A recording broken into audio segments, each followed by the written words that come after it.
Bienvenidos a una nueva exploración. Hoy vamos a meternos con algo que honestamente yo siempre vi como una simple maña. Una preferencia personal, dices. Eso, una preferencia. O hasta una exageración. Hablo de la gente que de plano no soporta las texturas crujientes. Ah, sí. Un tema fascinante. Totalmente, porque nos llegó un texto muy revelador que me hizo cambiar de opinión por completo. Plantea que para algunas personas morder una galleta, no sé, una papa frita, no es un placer. Es un disparador de ansiedad. Exacto.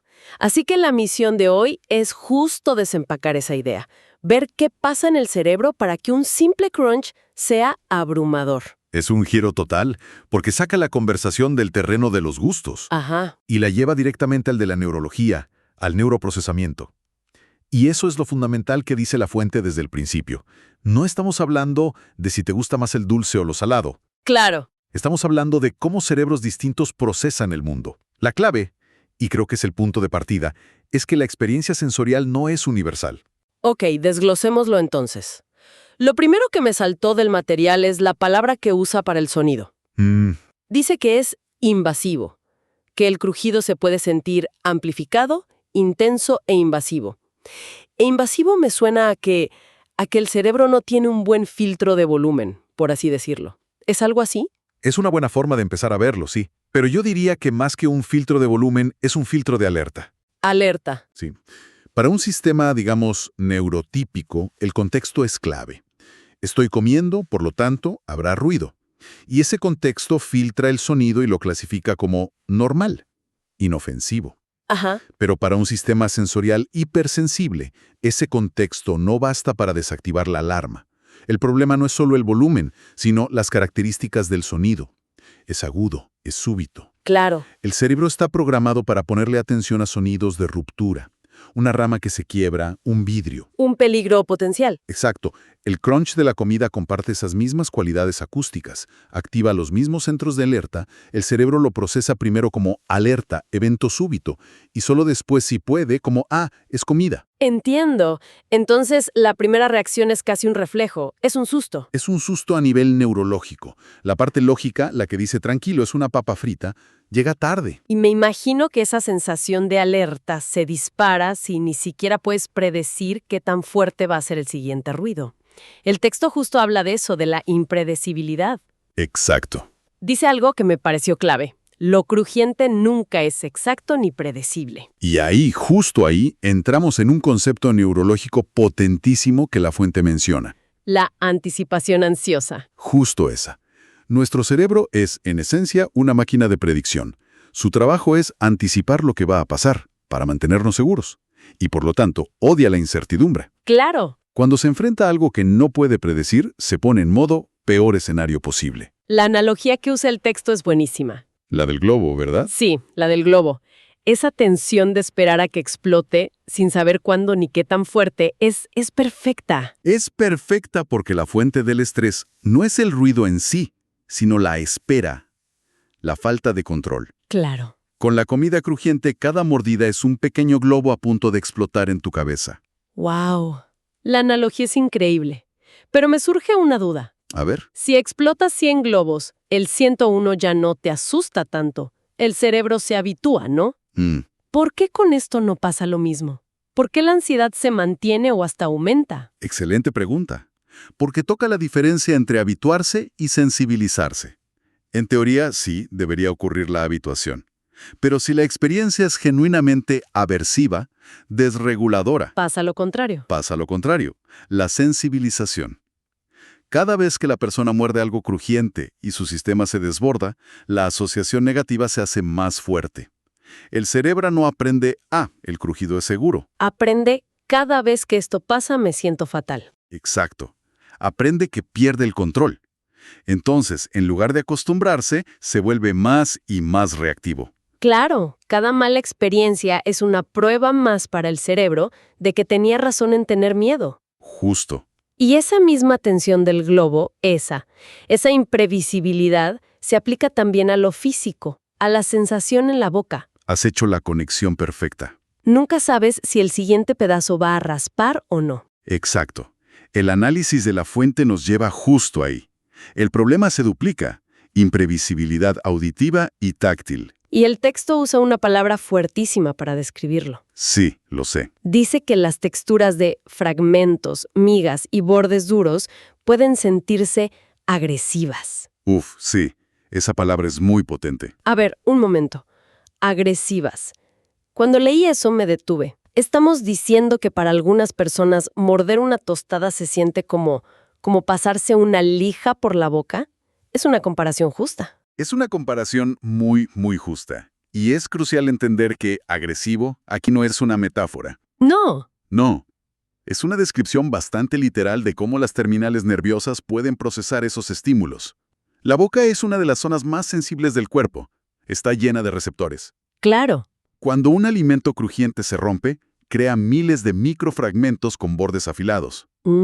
Para un sistema táctil hipersensible, cada uno de esos bordes envía una señal de alerta. No es textura interesante. Es un pinchazo o un raspón. Exactamente. Una amenaza a la integridad de los tejidos. Aunque el peligro real sea mínimo, el patrón de las señales nerviosas Es de agresión. es de agresión a pequeña escala. ¿Sí? Es como un bombardeo de estímulos hostiles en un lugar súper sensible. Ajá. Y si sumamos todo, el sonido de alerta, la tensión de no saber qué esperar, y ahora la sensación de agresión física, la consecuencia es lógica. El cuerpo tiene que reaccionar. Por supuesto. Y el texto lo dice claro. El cuerpo responde como si la amenaza fuera real. Acelera la respiración, aumenta la tensión muscular. Sí. Lo que describe es la activación del sistema nervioso simpático en toda regla. La respuesta de lucha o huida. En la mismísima. Es el sistema de alarma del cuerpo. Cuando el cerebro integra todo esto y concluye amenaza, no le importa si la amenaza es un tigre o una tostada. La cascada fisiológica es la misma. Entonces la persona lo vive como una preparación para una pelea contra una papa frita. Suena absurdo, pero neurológicamente es una reacción. Completamente lógica. Lógica y automática. Y aquí es donde nuestro material dice algo que para mí es el corazón de todo.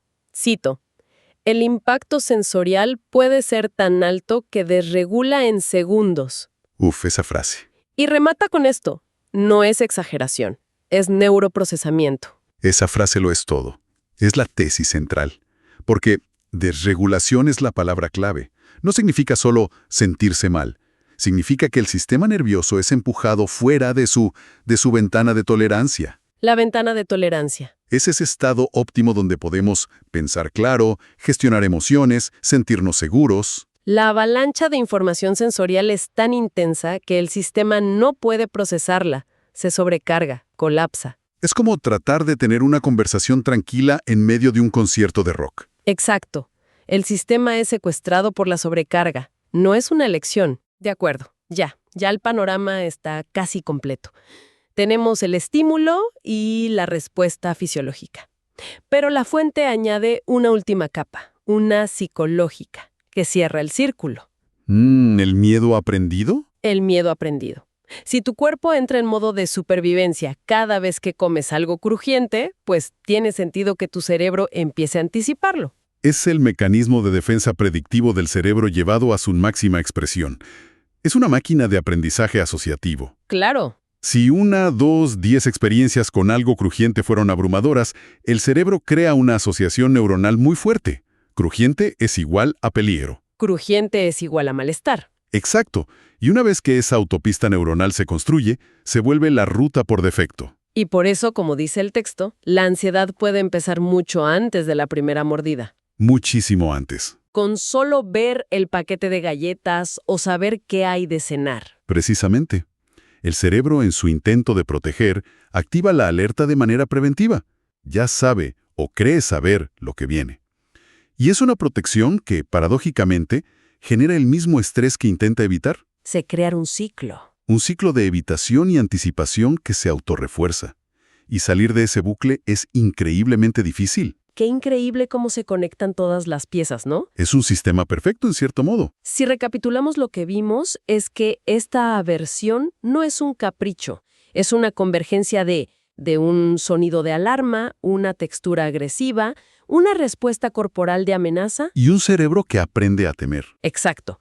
Por eso el mensaje final del texto me parece tan poderoso. Dice, si lo crujiente te abruma, no estás solo. Es muy validante. Le quita el juicio y lo pone en su lugar.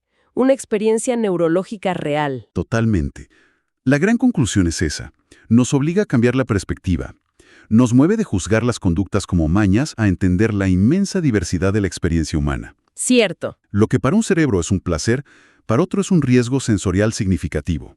Y esa diferencia no es una elección, es el cableado de esa persona. Entender eso es la base de la empatía. Sí, ya no se trata de convencer a alguien de que no es para tanto, sino de respetar que su realidad sensorial es simplemente distinta. Absolutamente. Y, para terminar, me quedo pensando en algo. El material menciona de pasada que existen alternativas suaves, seguras y reguladoras. Ajá, como una forma de gestionarlo. Sí, pero me deja una pregunta que va un poco más allá y conecta con lo del miedo aprendido. Si el cerebro es tan bueno aprendiendo a asociar una textura con una amenaza, Sí. ¿es posible desaprender esa respuesta? ¿Qué se necesitaría para construir muy lentamente nuevas asociaciones que se sientan seguras? ¿Se puede reentrenar una reacción que parece tan arraigada en el sistema nervioso?